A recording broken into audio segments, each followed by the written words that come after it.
Salut à tous, c'est Otakult, on se retrouve comme chaque dimanche soir pour le classement ainsi que toute l'actualité du Weekly Shonen Jump. C'est le premier numéro de l'année 2020 marqué par le début d'une nouveauté et la fin d'une série.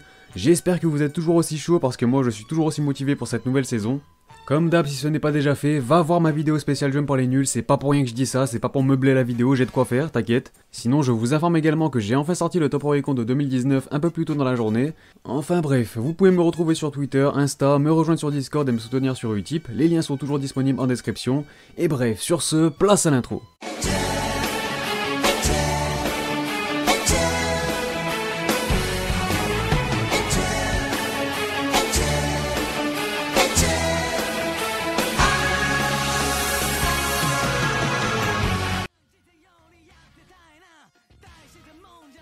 On commence comme toujours avec la partie hors classement.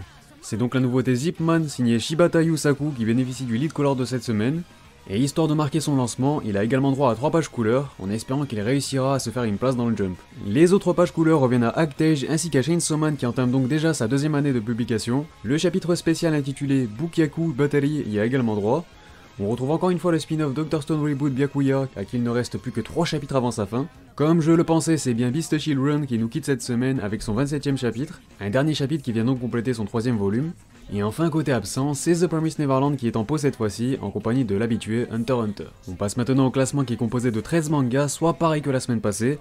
On retrouve une nouvelle fois Tokyo Shinobi Squad en guise de bon dernier, et je pense qu'il s'agit même de son dernier classement, puisque sa fin a été annoncée, il devrait lui aussi se compiler avec son 27ème chapitre, histoire de compiler son 3ème volume.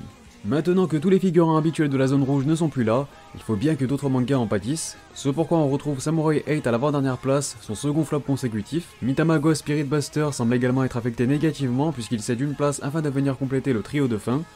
De son côté, le récent Mission of Yosakura Family démarre l'année de façon assez décevante aussi, égalant au passage son pire classement de 2019 avec ce 10ème rang.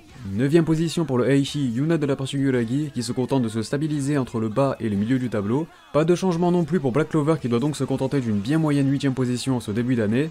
Léger faux pas pour la comédie romantique We Never Learn qui cède 2 positions et trébuche ainsi à la 7ème position, soit au milieu du top. Décidément toujours pas de changement significatif alors que l'on entre dans la première partie du tableau, on retrouve donc encore une fois Aikyu au 6ème rang. Jujutsu Kaisen effectue quant à lui son retour dans le classement dans le top 5 après avoir profité d'un lead color annonçant une future adaptation animée pour 2020. Le peloton de tête reste également inchangé puisque My Hero Academia se stabilise à une bonne 4ème place, tandis que les scientifiques de Dr. Stone effectuent leur retour dans le classement après avoir bénéficié d'une petite semaine de break. J'aurais limite pu vous repartager le classement de la semaine dernière, je vous jure, puisque One Piece est encore une fois second, c'est donc Demon Slayer qui démarre l'année 2020 comme il avait débuté et fini l'année 2019. On enchaîne avec les informations concernant le Jump numéro 2. C'est cette fois-ci la nouveauté A Gravity Boys de Atsushi Nakamura qui verra le jour en ayant l'honneur de profiter du lead color. Les pages couleurs reviendront à My Hero Academia ainsi qu'à la romance We Never Learn, sans oublier la page couleur du second chapitre de Zipman. One Piece sera quant à lui en pause. Passons à la rubrique actualité et on va commencer par l'actu manga. Tout d'abord faisons le point sur le nombre de tirages de quelques séries du Jump. Je précise que ces chiffres sont différents de ceux des ventes, en gros ils correspondent au nombre de tomes imprimés par manga pour faire plus simple. On commence notamment par Demon Slayer puisque l'on a appris que le manga avait atteint un tirage de 25 millions d'exemplaires. Son 18ème tome a notamment été tiré 1 million de fois dès sa première impression, c'est juste incroyable. 25 millions c'est aussi le nombre qu'a atteint My Hero Academia, tandis que Yuna de la Yuragi en est à 3 600 000 copies en circulation. Jujutsu Kaisen a quant à lui atteint un total de 2 500 000, et enfin Actage en compte plus de 2 millions. En parlant de ce dernier, le manga s'est offert une collaboration avec la marque de casque JVC. L'auteur a d'ailleurs dessiné une belle illustration où l'on peut voir l'héroïne Yonagi avec un casque de la marque. On passe à une nouvelle qui pourrait s'avérer plus ou moins importante puisque Shueisha a annoncé que Chainsaw Man et Actage auront droit à leur événement respectif pour la Japan Festa, qui se déroulera ce mois-ci. Alors cela ne doit pas forcément être interprété obligatoirement comme de futures adaptations animées, même si pour le coup, à l'instar de Jujutsu Kaisen, ce serait vraiment le bon timing pour Actage. Sinon, Chainsaw Man devrait être annoncé prochainement chez les éditions Kazé, ce n'est pas encore officiel mais ils teasent en ce moment l'annonce d'un futur manga, et il se trouve que ça coïncide à 99% avec Chainsaw Man. Alors prédiction facile ou pas, ça en fera une de plus si jamais ça se réalise. Sans plus attendre, je vous propose de faire le tour des sorties prévues le 4 décembre au Japon. On commence avec la couverture du 3ème et avant-dernier tome de Yui Kamio Let's Lose, qui a pris fin la semaine passée. Le 8ème numéro du One Piece Magazine sera lui aussi de la partie, tout comme le 9ème volume d'Actage.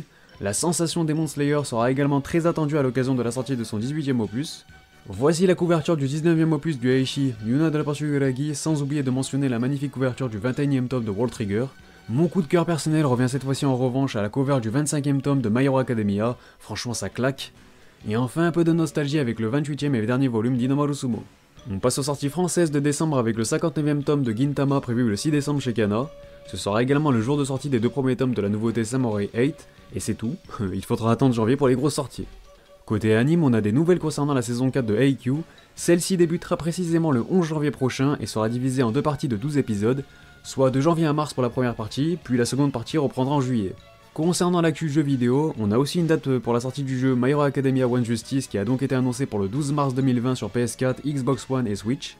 Et enfin pour ce qui est de l'actu goodies, je vous ai réservé une sélection de 3 figurines vraiment sublimes, mais je vous en garde en réserve pour la semaine prochaine aussi. On commence avec une sublime figurine de Kaido de One Piece chez Mega House, très clairement mon coup de cœur, elle est terrible. Mega House a aussi annoncé du Bleach avec une figurine de Grimmjow, mon personnage préféré donc ça va très vite partir sur un achat. Et enfin un peu de My Hero Academia avec Eijiro Kirishima de chez Kotobukiya. Plus d'informations à venir sur ces figurines prochainement. Pour conclure cette vidéo, je vous propose comme toujours le top Oricon avec les ventes de la semaine du 18 au 24 novembre 2019 au Japon. Celui-ci correspond donc au premier top comptant pour 2020. Et comme annoncé dans ma vidéo du top Oricon 2019, Demon Slayer commence l'année encore plus fort qu'il n'a fini la précédente avec plus d'1 million d'exemplaires vendus cette semaine. Il défie encore toute logique, je n'ai plus rien à rajouter. De son côté, le 40e opus d'Haikyuu perd encore du terrain, 36 places pour être précis. Il apparaît donc au 42e rang et ajoute plus de 24 000 exemplaires à son compteur qui a enfin dépassé la barre des 400K. Quant à moi, je vais aller me faire un café et laisser parler les chiffres pour un énième top Kimetsu.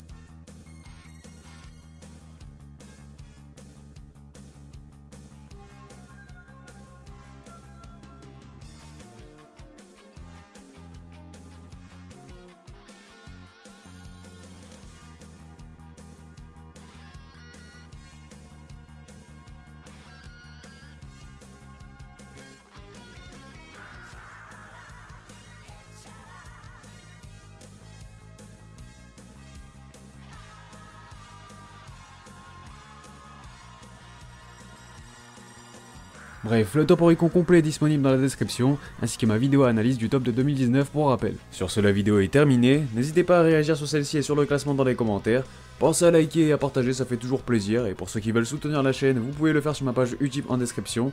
Sinon, pensez à vous abonner si ce n'est pas déjà fait pour ne pas manquer les prochains classements. Vous pouvez aussi me rejoindre sur Twitter, Instagram et sur le Discord de la chaîne, bref, les liens sont en description, vous le savez.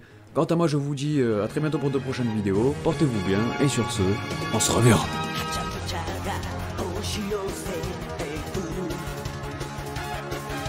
泣いてる場合じゃないワクワクを100倍にしてパーティーの主役